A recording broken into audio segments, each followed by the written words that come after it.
Yes, we can hear you great. Well, once the live stream gets started, we'll go ahead and get the agenda going. So just got to get that set up. That's great.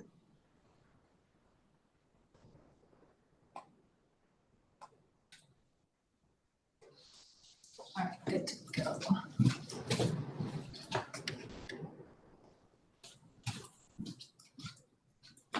We're good to go. All right. Chair, would you like to? All right, we're live. Welcome to the November meeting of the Buncombe County Open Space Pond Passive Recreation Land Subcommittee. We'll do a quick roll call. I am Kevin Conrico, chair of the subcommittee. Wasn't sure which way we were going. Lena Richards, Parks and Rec Advisory Council. Ann Babcock, Parks and Recreation Advisory Board. Bob Gale, Land Conservation Advisory Board. Jill Carter, the Open Space Pond Project Manager and Secretary for the subcommittee. Online, would you guys like to roll call yourselves? Jennifer Harrison, Ag and Land. Oh, sorry. One at a time. Let's start with you, Matt. Matt Fusco, Vice Chair. Thanks. Bob Turner's here from Land Conservation Advisory Board. Jennifer Harrison, Ag and Land Resources.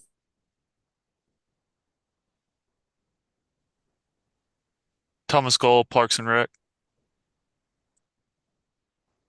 Allison Jennings, Parks and Rec.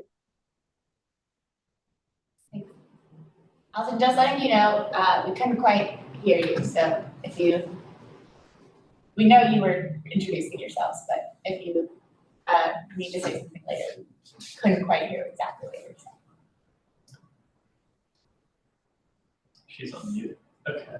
Well, it's good to hear from everybody. We can take a quick vote to approve today's meeting agenda for November. Can I get a second for that? Okay. All in favor of approving today's? Aye. Okay.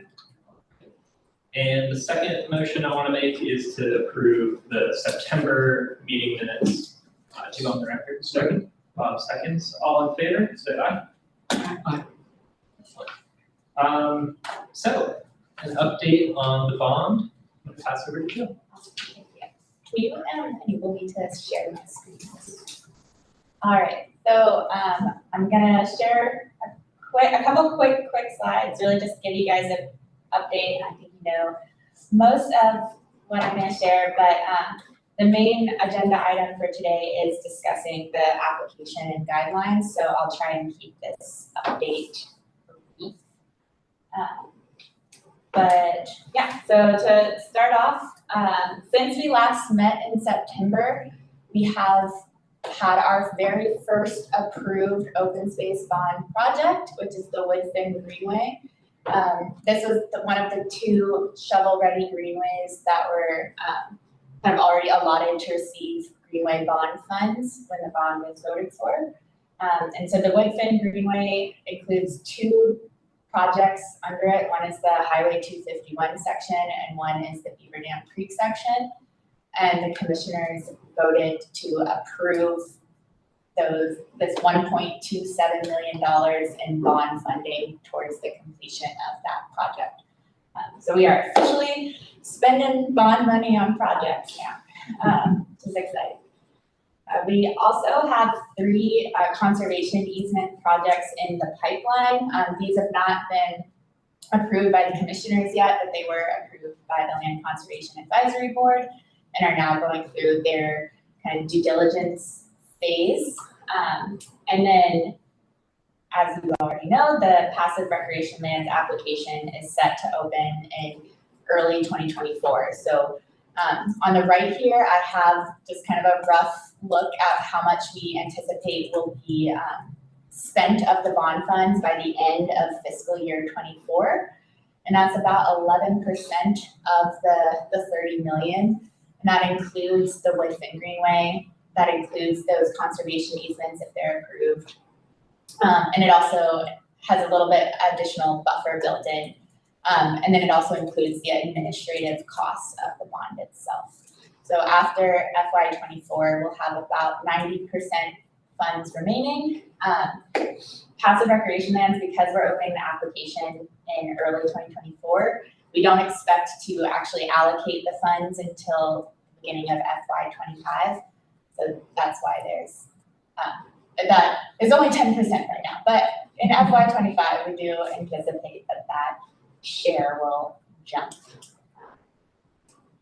Any questions on that? Right.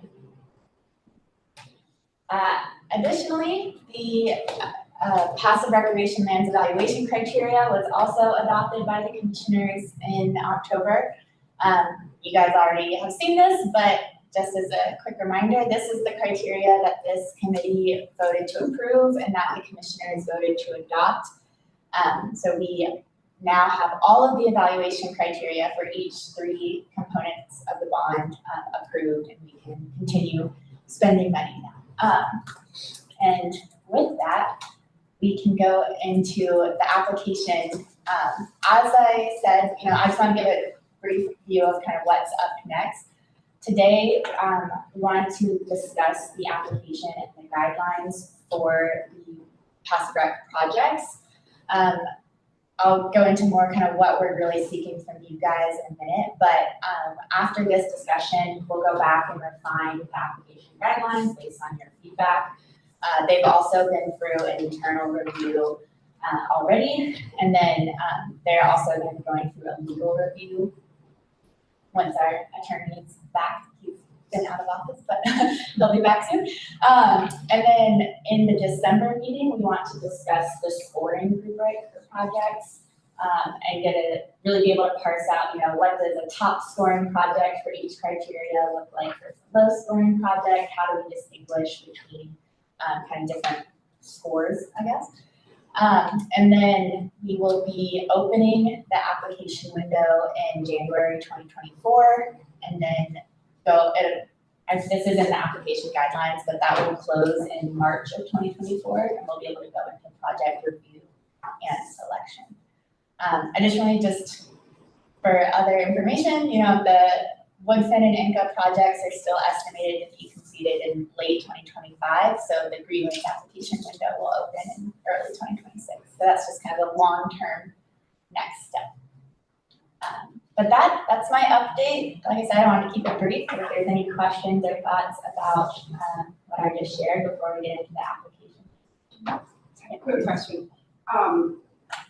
Greenways, like a lot of other things, tend to not only run the budget, but run time-wise. It takes longer than sometimes you think. If they're not finished building by the end of 2025, will we still be able to start considering Greenway applications in 2026? My understanding, this could change, I think, but my understanding is no, because we want to make sure that those 2 greenways are completed and that we have the funds in place to complete them before we start funding additional projects. And we don't want to run into the risk of them not being completed because we spend all the greenway. So my understanding is we would need to then push back the application window. Hey, Joe, I have a question. Bob Turner. So the passive rec application will open and close in early 2024. What if the projects that come in don't all get approved or go forward? Are we going to open up that window again the following spring, or how is this going to work for longer term? We have 7 years to spend this money, right? Correct. So we fully anticipate that there will be multiple application windows. So if this subcommittee decides that there's only a few projects or even no projects at all that you want to recommend in this first application pool, you can make that decision and we will open another application window. And I do think, based on the proposals we received, that's probably a discussion that this subcommittee should have about the cadence of those application windows. And do we want to do it annually until we spend the money? Is it like a every other year type of cadence? But yeah, I do anticipate there will be multiple application windows. And if there's a project that applies in this window that the subcommittee does not want to recommend for funding at this point, we can, offer that they can come back at a later application window. Just because they don't get any money now doesn't mean they're never going to get any funding. So that would be a decision that we would make on the Yes. cadence. And related to that, I noticed on the previous screen that the Greenways doesn't open until 2026, right? Those applications. Is there a reason for that? Why that's delayed a couple years? Or? That's because we are committed to completing those 2 shovel-ready projects, being the Woodfin Greenway and the Enka Heritage Trail, before we open the Greenway funds to new projects. I got you. We just want to make sure those are completed and they have the funding in place to be completed. I got you. Thank you. Sure. That kind of is a question I was going to ask, but just to clarify my memory, maybe I've forgotten, but so greenways are kind of considered separate from other kind of land acquisition things in the funding? Oh, okay. Yes, Okay. so there may be overlap in projects that, there might be projects that have a greenway component, but also a passive rec component, and also a conservation easement component. And so the applicants, they can only receive funding from one bucket, I guess. Like they can't go for passive rec funding, be successful, and then turn around and apply for greenways funding. And so part of my role in kind of providing guidance to applicants is I can help them determine, which bucket they want to apply for, and how their project fits, I guess, in the larger portfolio. Thanks. Hey, Jill, have we communicated that piece, that only one bucket application, or are we prepared to do that when we announce the first window? We have communicated it. I don't know if it's currently in the guidelines, but if it is not currently in the guidelines, I can add it to the guidelines and make that explicit. I was just having a conversation last week with Riverlink, and we were just kind of discussing all the different, not just bond funds, but all different types of funding out there. And it prompted me to think of that question of can people apply to more than one bucket? And I was pretty sure that we had decided that we couldn't. But it made me realize that we need to make sure we're clear in our communication on that. Yeah, I agree. But if they're different projects, one Right. organization could apply for greenways and for passive recreation as long as they're totally different projects. Right. So if the same, let's say it's a municipality has a greenway project and a passive rec project, as long as they're not applying for greenway funding and passive rec funding for the same project, they can apply for those 2 separate projects, but they just can't. One project cannot receive funding from multiple. Can one parcel of land be eligible for 2 projects? I.e., you've got a large mountainside that is eligible for passive recreation, you purchase it, yet it is a keystone for a greenway connection. And then later on, a different portion of that same land parcel. But they're treating it as like 2 distinct projects. Yeah. That is a good question that I think we need to price out. Do you guys have thoughts on that? I mean, in my mind, it would make sense to have funding come from both buckets. That seems to be like a unicorn of a project or a unicorn of a piece of property, but it seems premature to rule it out entirely. It seems like a good open up a loophole. Yeah. Because then if you had one plat, you could separate them and then say, oh, I have 2 projects. I mean, the municipality, if they purchased a lot, could ask us to do that anyway. Just something for consideration. That is great. Well, greenways and open space are really so closely related that you can almost see that could come up. I agree.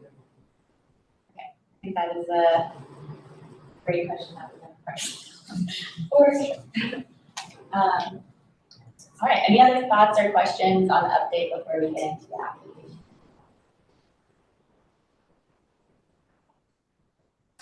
All right, so I shared with all of you the application and the application guidelines. Just to quickly distinguish between the two documents. So the application is, what the applicants would be filling out. It includes the questions that they're being asked to answer. It includes the documentation that they're being asked to provide as well. And then the guidelines, it's really breaking down a lot of these rules, the guidance around who's eligible, what types of projects we are looking to fund, how we're going to be scoring these projects, and how our project selection process is going to pan out. And we're following a similar process to what the county's strategic partnerships program follows for their grant making processes that they have. The applicants will be filling out their applications online. The paper applications will also be available if they need them. And as we've discussed before, once the application window closes, we'll have a scoring committee that will score the proposals. Then the proposals will come before this subcommittee. You'll be able to dig deeper into any of the proposals. You'll be able to do site visits and presentations for the ones that you want to consider recommending. And then this subcommittee will make that recommendation. But we wanted to use today to share these application and guidelines and really get the subcommittee's perspective on what's missing, both in terms of what information would applicants need to know that we haven't given them yet, what's missing in terms of the information you all need to understand about a project in order to make a judgment on it. And also just any feedback generally that you have on this application.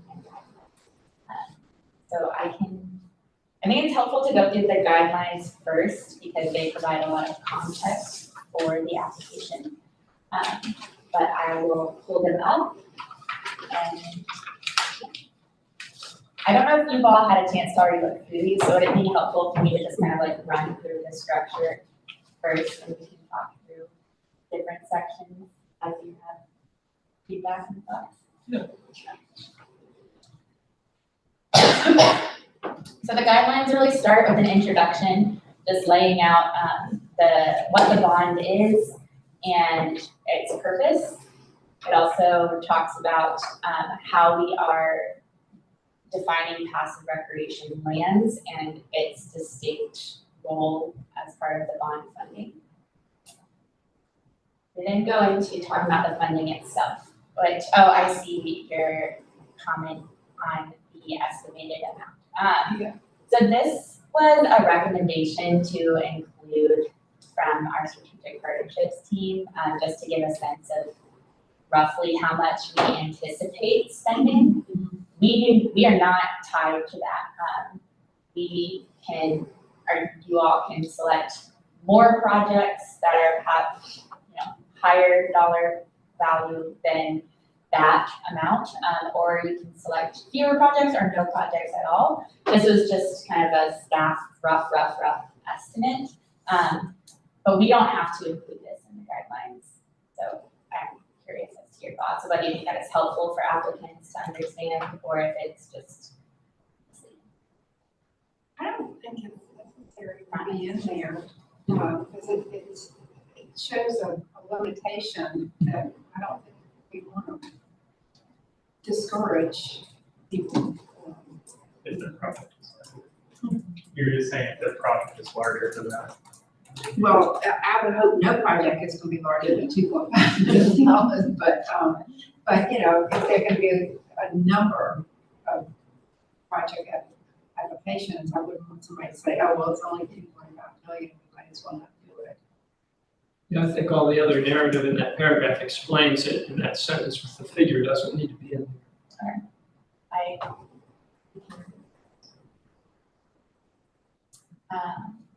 Were there any other thoughts or feedback on the funding introduction? Jill, this is Bob Turner again. The language might be a little clearer if we said something like the available amount for fiscal 24 per project is estimated to be, it's a little unclear, like, is this what we're spending this year in all the projects? Or maybe you say the target or ideal project will fall around 2.5 million or whatever per project, something, maybe the language can be tweaked a little bit. Got it.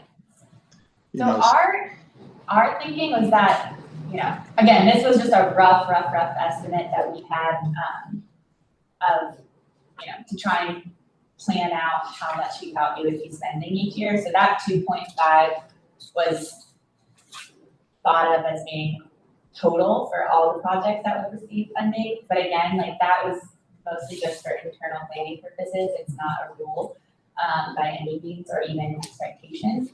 So I actually think it might make more sense to just cut it if we don't want to be misleading and we don't want to set some sort of expectation that may or may not be realistic. Okay, so I understand this correctly. The thought behind this was you all were planning on spending 2.5 million total in 2024 of the 30 million total between passive rec and open space, the passive rec and green space and all the different categories. Is that correct? We're not planning on spending any set amount for this year. This is just an estimate that we had come up with, which again, and as we've talked about internally as well, as we really don't have a sense of how much we'll spend until we start seeing project proposals. Because to y'all's point, like we could see project proposals that are asking for 2.5 million just in one project. So it was really just like a rough thought more than anything. But I'm based on this conversation alone, I think it's too confusing to include that, and it sets an expectation that isn't necessary. And so we can probably just remove that language, period. But how much we end up spending for this first window is really at, based on y'all's recommendation and of course the commission's approval. So if you guys end up saying there's 5 million of projects that we want to fund this year, like that's y'all's prerogative, or if it's like 50,000 worth of projects that you want to support this year. Again, that's the subcommittee's prerogative to make that recommendation and the commission's prerogative to approve it or not. Right. Well, yeah. So when you're talking about purchasing land, I mean, 2.5 million doesn't go very far these days. That's be one project, right? Right. So, yeah, interesting. Again, it was really just a very, very rough estimate that we were in trying to think about how the bond funds holistically will be spent. But I think it is setting an expectation that's not accurate, so removing it. Other thoughts, questions, or should we keep trucking forward? So next we have our timeline for the application process. The plan is to launch the application and open the window on January 16th, which is the Tuesday after Martin Luther King Day. We will keep the window open until the end of March, and that's when the application deadline will be. So applicants will have about 2.5 months to work on and submit their application. We can extend that window, so I'm very curious to hear if you guys feel like that's a sufficient amount of time, if that's too much time. I would not say it's too much. Okay. I don't think it's too much. Do you think it's enough? I think it would depend on the project and how prepared somebody was. If all of a sudden they saw this and said, oh, gee, we've got some land over here we'd really like to do, but we haven't done any work on it yet. You might have to start from scratch, and it might take them longer. Sure. So being a little flexible would be a good thing. Okay, we've also discussed that, if this is the application window that we will start off with, but if, it gets to be mid-March and we haven't received any applications, or we are getting feedback that people feel like it's not enough time to work on their application, we do have the option to extend the deadline. So, Do you have a questions period, like questions due between this date and this date, and then issue any agenda? So I don't have a deadline for like the last date that they can submit any questions, but I would be providing kind of the application support throughout the whole window. So applicants can request like one-on-one conversations with me. There's no cap to like the number of conversations they can have. And of course, questions will then be made public to all. And there'll be like a frequently asked questions, I guess, section that will be shared with everyone. And then we would also want to have a pre-application workshop in February where everyone we know is interested, but also it'll be publicly notified as well. So any interested people can come to that workshop. We'll talk about the application and the guidelines, we'll answer questions. And yeah, that would kind of be a more group setting, but again, throughout the entire process, I'll be available for any questions or one-on-one conversations. And then on the review period, it's got March to May. Yes. With the deadline at March 29th, that being a Friday, I mean, ideally, you probably wouldn't. Nobody's looking at it till Monday. Sure, so maybe it's April. April, yeah. I think April 1st is a Monday. Yes. Okay, so April to May, good point. So yes, and that review period will first have the scoring by the scoring committee, and then this subcommittee will be able to, and that I think is up to y'all's discretion as well. If you only want to review like the top scoring projects, or if there's some projects that were not high scoring, but you still want to probe into further, you're more than capable of doing that. And so we can set up presentations with the proposals that you want to dig more into, and we can have site visits as well. And for the site visits, it's not required that the full subcommittee go, as long as one representative from the subcommittee is able to make it to a site visit and can report back to the group. That's really important. For my comment on that, like just having the experience with the community recreation grant,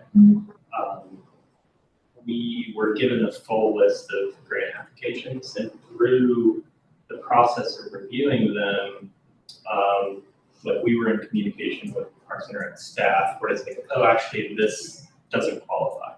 And then like, so as things were going on, it's like, I think there was like a private group that had a project that would not benefit anybody besides the residents of this community.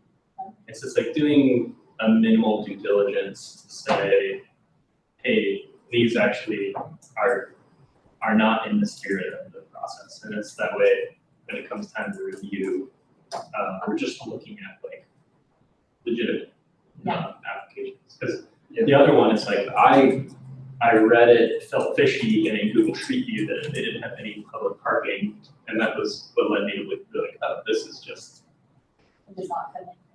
Yeah. And then to the field visit, like, I think it's, it's like we can figure out a weekend and they work better for members, but I think that's a great idea. In the review process, sometimes these hour-long meetings are conducive to really getting into the nitty-gritty. So I think we should, as a subcommittee, build some sort of like communication structure where we can discuss concerns about some of these projects, and maybe that's just through email. But it'll give us a little bit, like these are consequential projects we're approving. So taking the time outside of these hour-long meetings, I think is pretty beneficial. Is that legal? That's what I was gonna say. I can talk to some other committees that do similar your review process, you can see how they handle that, because I do know, if there's more than 2 committee members that are even on an email, like emailing back and forth, like technically it has to be public. So let me dig into what our options are for that kind of review, additional review process. Could that process take place between individual members and you, where it's like, I raise my concern and it gets folded into that project's application? I would. If the applications are public and individual members' comments are public, we're saying like, hey, I'm raising this concern, and then there's a bit of a paper trail, and then you can respond to that concern. I would think that so I know that LCAB, for example, they have, actually I can't remember if it's LCAB or the Agriculture Advisory Board, but one of them has like an online form that the board members fill out and review the projects, and they because their board members also score the projects, and so they give their scores and then they have comments and concerns about the project. So there might be a way you can do something like that where individually you can submit additional concerns and thoughts about the projects, and then we can have all of that information consolidated in one place. So it's not, your comments are not constricted to these meetings. I'm curious, Jennifer, if you have any thoughts on that, since I know you're holding a lot of it. It is LCAB that has the review that way. Okay, that's fine. And I think it's worked pretty well. I think it's important for everybody on the committee to feel as though they've had an opportunity to review and provide feedback on the projects. And a great way to do that is to have a field visit. We didn't always have field visits on the LCAB side, and I think, I don't want to, Robert, you can probably speak to that way better than I can, but I think it's added a benefit to being able to actually get out and see what's happening on the project. This is Matt. Yeah, it's been good.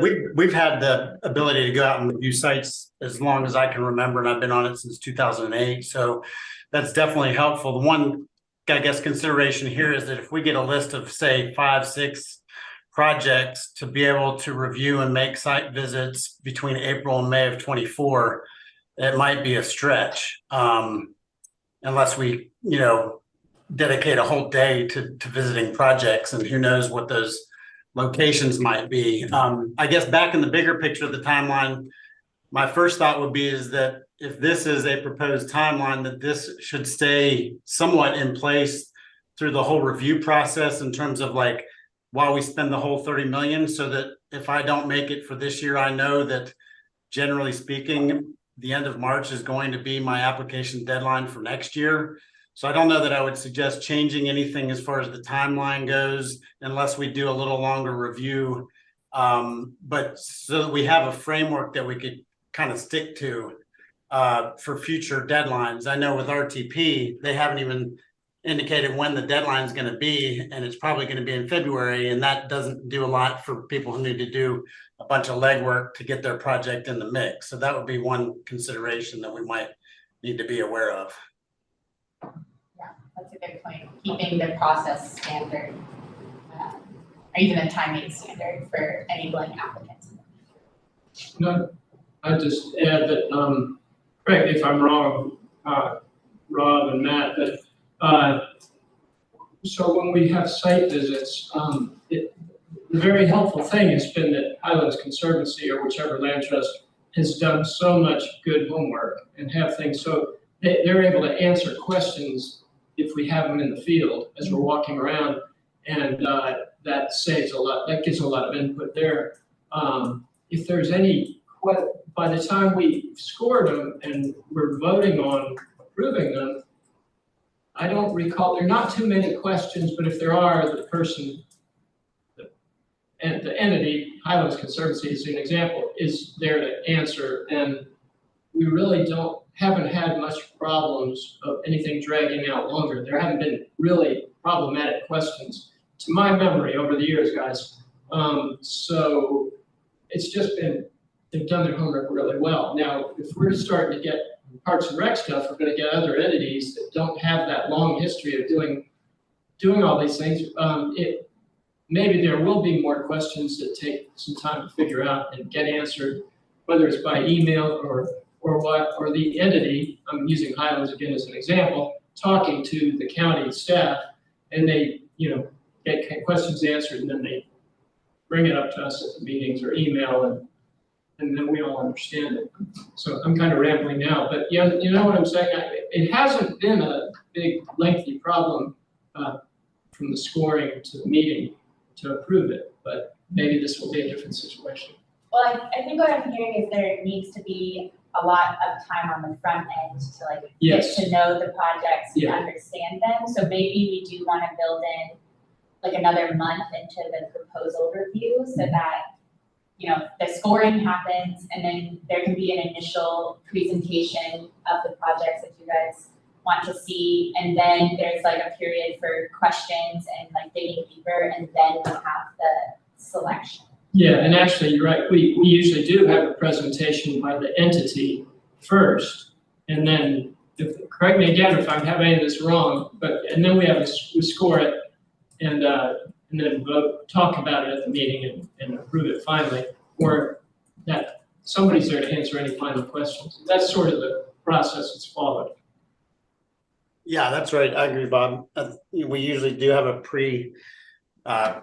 discussion on it, and that's where we get most of the information. So I think that's good. And that, I guess, back to the applications and submittals, that would lead me to suggest that maybe if they don't meet the criteria in any way with the county and are not able to meet that criteria before those proposals come to us, I think they should be left out. Not to suggest that we don't do everything we can to allow them to meet the criteria, but I don't think that with our time, it would be judicious for us to be looking at everything if it doesn't meet the criteria at the county level initially. They could bring it back later if they ironed out the process. Right, yes. And yeah, in their presentations, they often give us a very nice PowerPoint with things laid out very concisely and beautiful pictures. But so that presentation is very important, that initial contact with her. Can I add something there too, Bob? I think that the site visits are important for another reason too, and that's, if the public were to ever question, our process, to have members of this group with eyes on the project, actually a site visit, strengthens, our reasons for, approving one and not the other. I think it's just a good idea to have eyes on the ground. But I do have another question related to the whole process here, Jill, and that's, what kind of advertising and promotion are you doing now or before this thing is released to give the public a chance, a little more time? I mean, are we doing promotion, marketing, advertising? So I do want to, and I'm glad we have Catalina from Cape, because that's something I want to work with our communications team over the next month until the launch, as well as to get more information out. When the criteria was approved last month, I know Cape did a press release about it and included that the window was going to be opening in early 2024. But I do think there needs to be more targeted communication done as well. So I can work with our communications team to get that information out there and give people more of a heads up as well. I have also, pardon? No, go ahead. Go ahead. I was gonna say, I've also been, talking with different community groups and stuff, and I've tried to, everyone I know who's expressed interest, I've tried to keep them updated as much as possible about, what's been approved and what our expected timeline is. But I think you're correct. There needs to be more of a targeted public awareness effort as well. Well, what would hopefully would happen is the general public, landowners would find out about this and come with questions. And where would you send them first? What would you do if someone's got a big chunk of land but knocking around the thought of conservation or whatever? What's the first step for them, for somebody applying to start that process as an individual landowner? Would it be to send them to a Southern Highlands, or what's the thought process there for just landowners, general public? Yeah, that's a great question. And I will say, that's kind of a role I can play as well, as if people, are interested, but they just don't know how to even get started. Like, that's what a lot of people have already been doing, is reaching out to me and saying, I have this project, is it eligible? Like, what are your thoughts? And so I can kind of provide that facilitation role, since I'm not involved in the scoring and selection of projects. I can help guide people.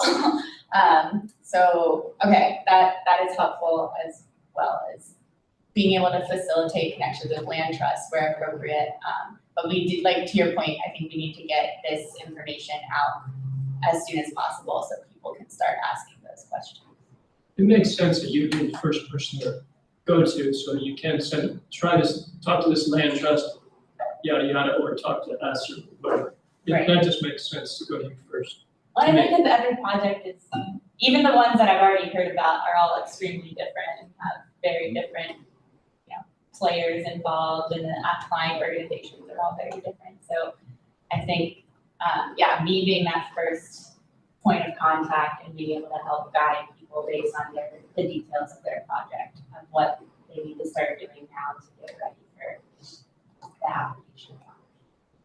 Do we think that for when the this application guideline might be presentable to the public? Yeah, so technically it is now public, the draft is public information being part of this meeting, but we will have all of the feedback and edits to the draft completed in mid-December.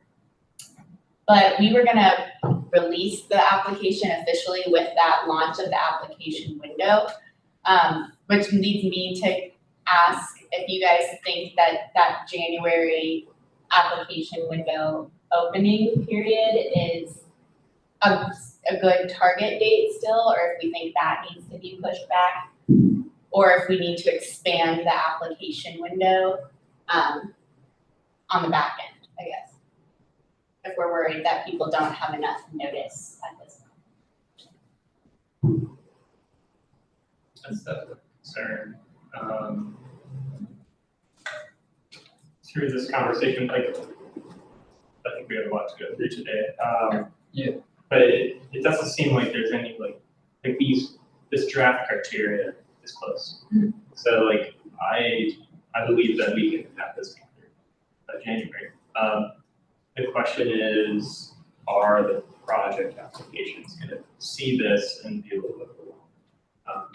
But really the deadline is March, early April.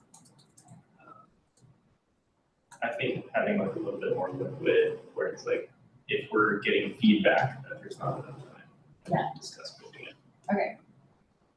Yeah, I think the January opening date is okay, and if not everybody's learned about this yet, it might be beneficial for it not to be suddenly overwhelmed with tons of people, but as they more and more learn, this is the way everything always happens. It spreads through the network, other people learn, then they start applying. So if anything, maybe what we talked about earlier, the application window could be extended. But I think setting that January date is probably a good time. It looks like we're close with all of this. Jennifer, I saw you also. Yeah, I was going to say the same thing as Bob. There's always the opportunity to extend the application deadline. Should we, through your application support and the workshop, should we find out that people need more time to bring their project together? I can share with you from the recent, we recently launched the Clean Water Fund, and we had too short of an application window. We heard that from the people applying, and we went back and reissued, and we, through talking with our grants team, realized that more like a 3-month window is more in general what the grants team has for application time. So I think we're kind of within that range, but it's always an opportunity to extend it if need be. So keep it the way it is, Yeah. but If we need to, Yeah. push back. people also need to be told that this may not be the only window, that, you know, there's always next year. Yeah. As well, so, I mean, it's not, I mean, I think that's important that they know that this is not the only opportunity. Yeah, our organization, Mountain True, and every other one I know is used to grants and deadlines. And if we miss this deadline, we'll have to wait till next year. I mean, that's kind of, that's what deadlines are for. Yeah, that's how it works again.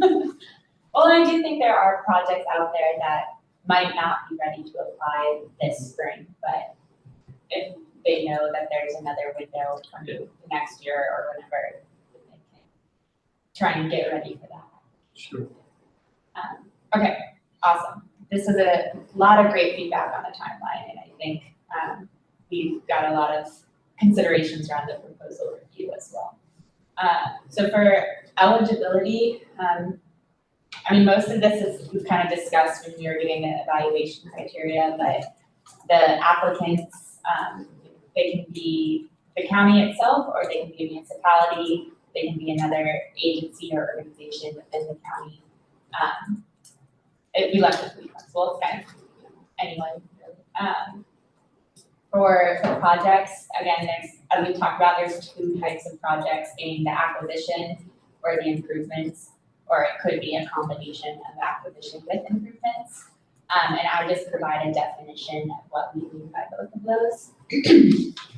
For the improvements and like what's included in those, this is just kind of based on our definition of passive recreation, but again, trying to leave a lot of that high level so that we can make those distinctions in the review of the proposals themselves. But I think one key thing for here is the disallowable costs that I just wanted to highlight. Under there, we have that the funds cannot be used for planning, engineering, and design fees. They can't be used for improvements that fall outside of the definition of passive recreation, obviously. They can't be used for long-term operating costs. They can't be used for administrative fees and insurance, and then they can't be used for any financial obligations. Do you guys agree with those or have any concerns? Would that include, so D1, would that include surveying and architecture as well? Yes. So this is not in the language here, but one thing that we've been discussing as a potential internally is even though we're not requiring leveraged funding, we could consider the money already spent on things like engineering or feasibility studies or whatever as part of leveraged funding, since that is a criteria that can give them extra points. You guys have any thoughts on options? But we won't fund those design fees, but if they've already paid for them or they have funding secured for them, that can go towards their leverage.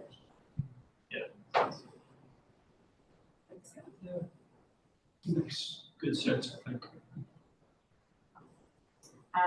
And then we also have the eligibility criteria that we this group approved, and that section as well, which is the location within Montgomery County, the timeline falling within the bond schedule, the inclusion of a plan for long-term maintenance and management. And then obviously it has to be accessible to the project, so that is the final eligibility question. Hey, Jill, quick question before you move too far. How are we going to cover those long-term costs, the insurance and upkeep costs that we're excluding from this? How is the county going to cover those costs? Administrative fees, insurance, so forth. So if it's a county managed and led project, then they would have to include those considerations in kind of the long-term management and maintenance plan. But if it's, a project that another municipality is bringing forward that they would manage, they would be responsible for that long-term management and maintenance costs. But the bond funds can only be used for like this initial acquisition or like project development. They can't be used for long-term maintenance and operation. Which like we don't, I mean, it's $30 million is a lot, but it's not enough to cover the long-term management and maintenance of these projects. It does bring up a larger question. Like here, we're discussing 1/3 of this open space bond. But there's a larger question is if we acquire $30 million more of assets for Buncombe County, bringing up to county commissioners of the budget for Buncombe County Parks and Rec will need to expand regardless, essentially regardless what projects these funds get allocated to. We're doing more, so that will cost more. And I have that ticked off for the plans application of long-term management maintenance is, what is the construct in which we want to, for greenways and for open space? Like, there is a carrying cost associated with these, and so getting direction from the actual county commissioners and kind of like a longer term arc for county parks and rec would go a long ways in helping us know if we're falling within what is considered reasonable. At the same time that we are considering these applications, that the county is also embarking, or the County Parks and Recreation is also embarking on developing a new master plan for parks and for greenways. So I would assume that some of that could be answered or included in that new master. Flower shawarmas tonight for dinner. Okay. Good. Oh, sorry, yeah. I think the intention for the $30 million is not for all of that $30 million to be, or not, I know the intention is not for it all to be county managed and owned projects. Like we want to be funding projects that are managed and owned by other entities as well. But to your point, for those that are going to be the county's responsibility, the county has to follow this same application process and provide that plan for the long-term management of projects that they're putting forward.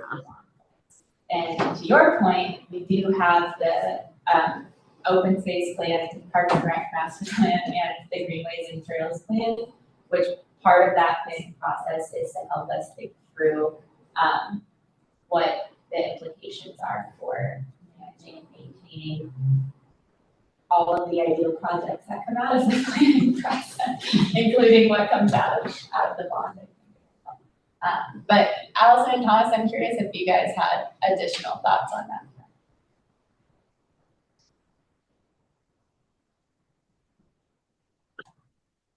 I apologize. I did not hear what you were discussing. It's okay. We were talking about long-term, the implications of county managed and owned projects that come out of the bond for the management and operating costs of those projects. Yep. And the need to be able to demonstrate to the commissioners that if a county managed project is approved, then that means that they're also kind of committing to the long-term costs associated with Parks and Rec or other departments to keep those projects in the future. Yeah, I mean, I don't know what else we can discuss other than what we've kind of already discussed in previous meetings, and that it is a real thing. Those costs need to be understood. And even parkland as passive recreation land, just because it's passive recreation land doesn't mean it's no management land. So,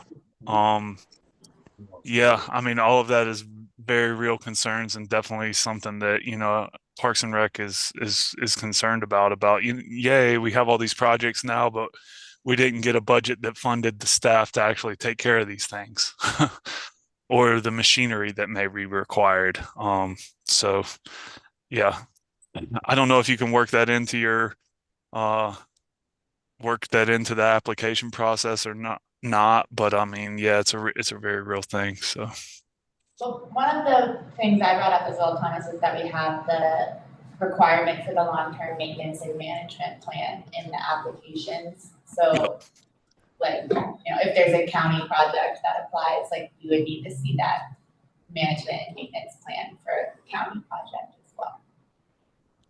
Correct. One thing that we've also discussed is this idea of not moving immediately on the programming side of land acquisition for passive recreation. So there would still be maintenance that needs to happen, but it wouldn't be like the full-blown establishment of a park.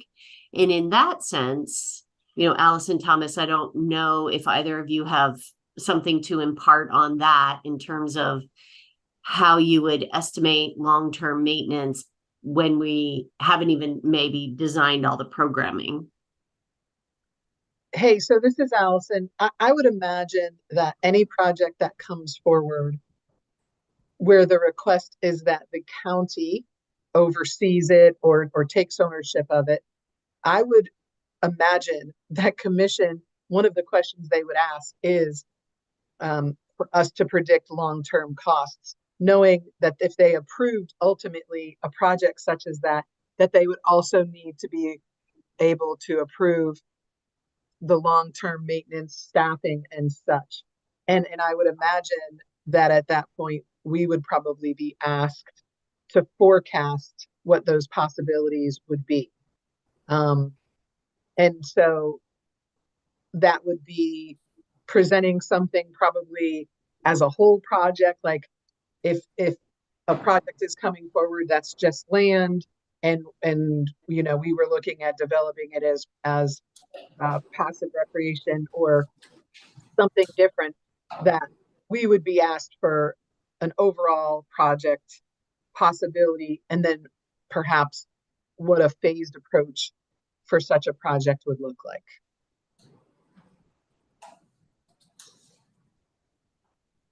Yeah, I agree with that, but there's the long-term kind of cost implications of maintenance for parks like that, but there's also an immediate kind of need.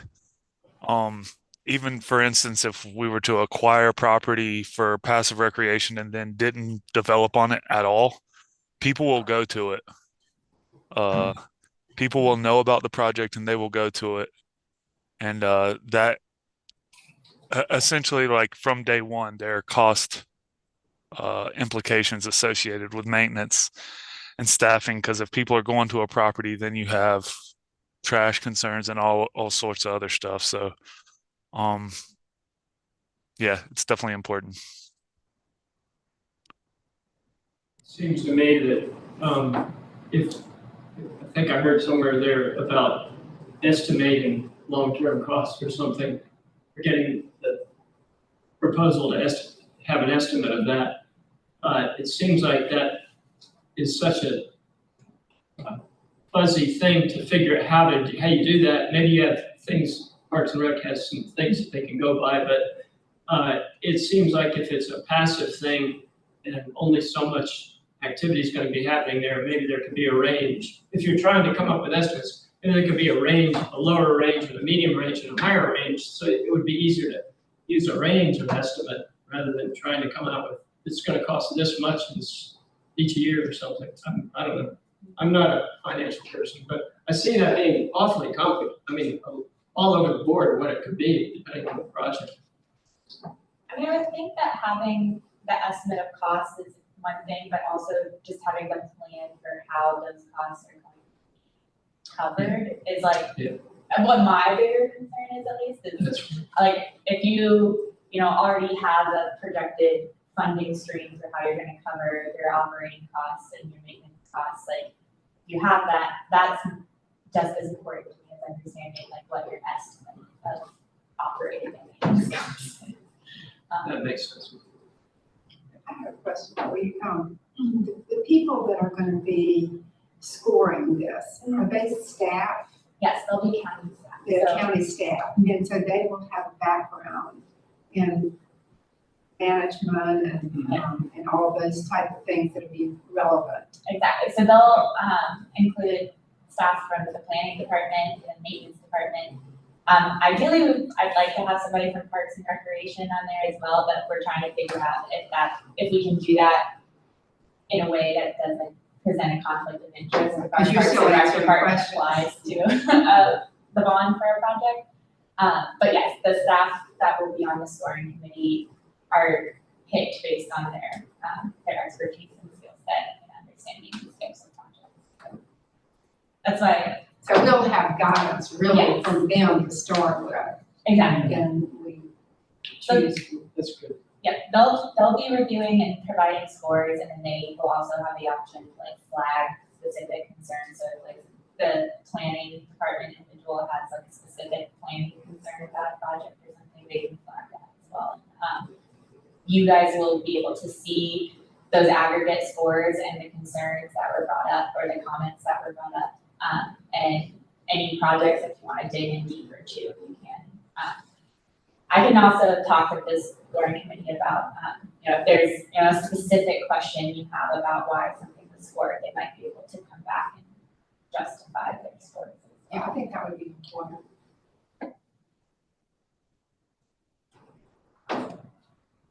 Well, one more point related to this, Jill, and that's, these are disallowable costs right now. Correct. But is it possible that we might build in some portion of the purchase price or deduct from the purchase price, let's just say 50,000, cover 5 years of the long-term costs or whatever the numbers, however they work out. But, is that an option for us to set aside some additional funds with the purchase to cover some of these costs we know are coming? I'll need to talk with our legal group. I think it might be an option to do, like short-term operating costs, like very defined. But with GO bonds, the money usually has to go towards these capital projects.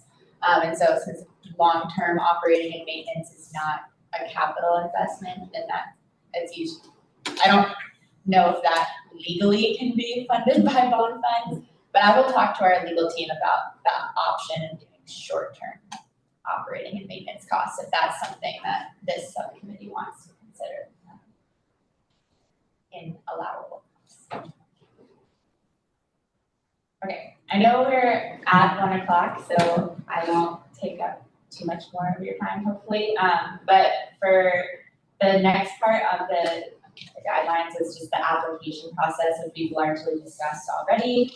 Like I said before, they'll be submitting the grant or their proposals through our grant software that the county has, and paper applications will be available for anyone who wants them. We also talk about the assistance that I'll be providing in the workshop in that section. And then the review process, we just discussed in a lot of detail, but I break down, that the scoring committee will review all proposals and provide scores. I give a highlight of the evaluation criteria that you all have seen and become very familiar with.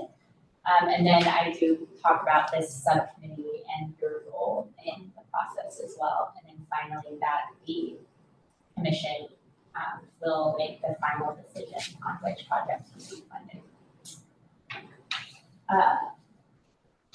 And then awards, will be dependent on contract finalization. They'll be distributed on a reimbursement basis. And then we talk a little bit about project implementation and evaluation, which projects will be monitored. They'll be required to provide regular reports, so financial and progress reports for their projects. And we have, which I'm thinking now I might want to include a section about the oversight committee and talk about their role in monitoring projects from a financial and legal perspective. And then finally, just saying that I'm the lead person on this and that anyone should reach out to me with questions. So those are the guidelines. Any other thoughts, comments, questions? Overall, this is amazing. This is so much work. Like, trying to wrap my head around how you did all this. I had a lot of help. We have a great staff that was very helpful. So those are the guidelines. The application is more about the question itself, themselves. So I don't know if you guys want to take the time now to go through the application, or if you would rather take time individually, you can send me thoughts individually over email. But basically for the application, we're asking for things like the project overview, who the applicant is, what their role is, and other co-applicants. If this is a great question that Anne brought up over email. We do ask for the funding request and the match. As you guys know, this is in the guidelines, but we don't require a funding match or for there to be leveraged funding for passive recreation projects, but it is in the weighted criteria, so projects can receive higher score if they do leverage funding. So that's why there's the matching funds table in there, so that they do. Would it make sense then under the funding request and match to put again, that matching funds are not required, but the project will get a higher score if it is. I mean, because the way it's shown here, matching funds. Yeah, it looks like it's it looks like required. it's demanded. Yeah, I can definitely add that note in there to make it clearer for that. And then after you get past the funding request and match, the rest of the application is going to be narrative. So we have questions around the project summary and how it aligns with the goals of the bond. We have questions around the project's eligibility, and how it meets our eligibility requirements. And then there's specific narrative, whether it be an acquisition or an improvement project. And finally, how it aligns with the evaluation criteria. And so for each criteria, we have questions that they should answer in their narrative that speaks to that specific criteria. I have a question in that section, it might be a minor question, but under double I, it says, does the project require, or is it adjacent to or nearby existing open space? Does that mean existing protected open space or just existing open space in general? That's a great question. Because if it was next to protected open space, I would want to think to rank it higher, maybe, possibly. Okay. I can add in protected there, because Okay. to your point, if it's next to unprotected open space, that open space could be a development in Yeah. 6 months, so. If it's already protected, this would add to that protection and expand the area. Exactly. Okay, I'll definitely add that. I didn't really go through everything. I just happened to catch that one Yeah. little thing as I was skimming it. I mean, you guys can, I know we've had a lot of great discussion already, so I know if you want to spend more time in here, you're welcome to send me additional feedback too. I just like to ask on the accessible to the public. In the guidelines, you say in perpetuity. Yes. And in my mind, it would be good for people to actually put that down in writing on the application, so we have that as a Good. promise. Yeah. Because I think on the application, you don't have the perpetuity comment. Yeah. I think that's an important part of any project.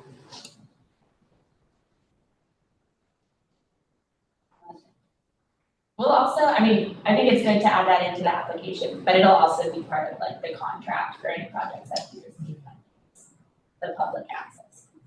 Which, to Thomas's point, for the acquisition projects, they might not be immediately open to the public if we haven't turned them into a park yet, but they will have to eventually be open to the public once the park is developed.